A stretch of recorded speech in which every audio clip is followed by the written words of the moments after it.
In today's gospel, we meet John the Baptist in prison. But he, this time, seems unusually unsure of himself this day. He sends his disciples to ask Jesus, "Are you the one who's supposed to be coming? Or should we be looking for someone else?" My friends, this is an extremely poignant piece of the gospel. John, the fiery prophet who had proclaimed the coming of the Messiah, and now he's having second thoughts about this. Jesus had come, but he doesn't seem to be what John was expecting. John sounds to me like he's wrestling with some kind of uncertainty this day. He might even be wondering if he had gotten God's message correctly. He is living in a state that we all know so well. It is a state between promise and fulfillment, between what has begun in Jesus and is still what we await and hope for.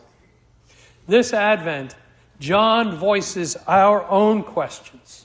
When we ask, "Lord, where are you? Are you really present now in this time in our world?" Because, folks, you know as well as I do that the world right now is in deep, deep pain, both spiritual and physical. The seeming delay in God's promises can cause us to wonder if God and the kingdom are really nearby. That, my friends, is our Advent question. And besides raising the question, we are also invited to listen to Jesus' ever so gentle reply. Here's the answer that Jesus gives to when John's disciples question him about him.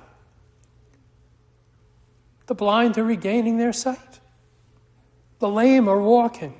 Lepers cleansed. The deaf hear. The dead are raised, for goodness sakes. And the poor, they have the good news being proclaimed to them. That's why Jesus is here. That's why he doesn't argue or explain himself. No. He just points out what's happening.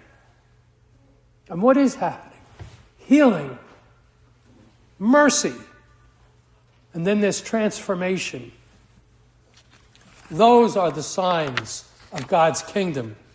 Our Advent faith invites us to look for those very same signs.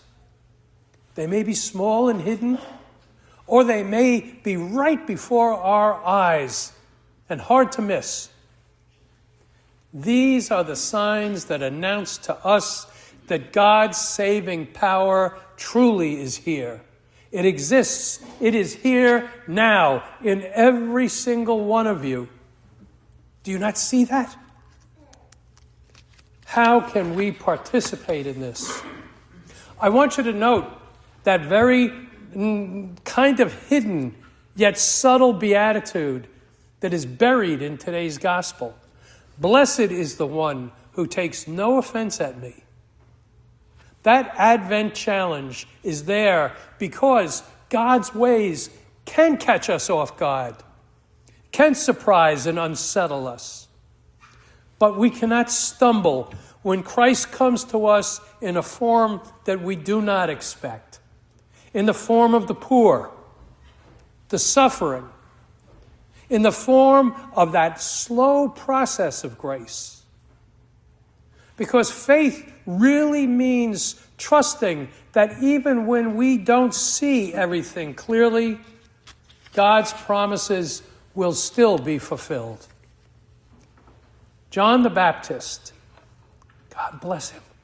John is a reminder to us that even the greatest prophet of fiery conviction, even he struggled to understand how God is working. And so, like him, we too might wonder, where is God's kingdom? Why does it feel delayed when the world needs it to come to its fullness right now? Well, today is the third Sunday of Advent. We also call it Gaudete Sunday. That's what that rose, that pink-colored candle represents. It is our candle of joy. When we light this candle, and when we think about it and contemplate it, we are reminded of the joy that grows in our patient faith. It is the kind of trust that even when the world seems at its darkest, God's light is already dawning for us.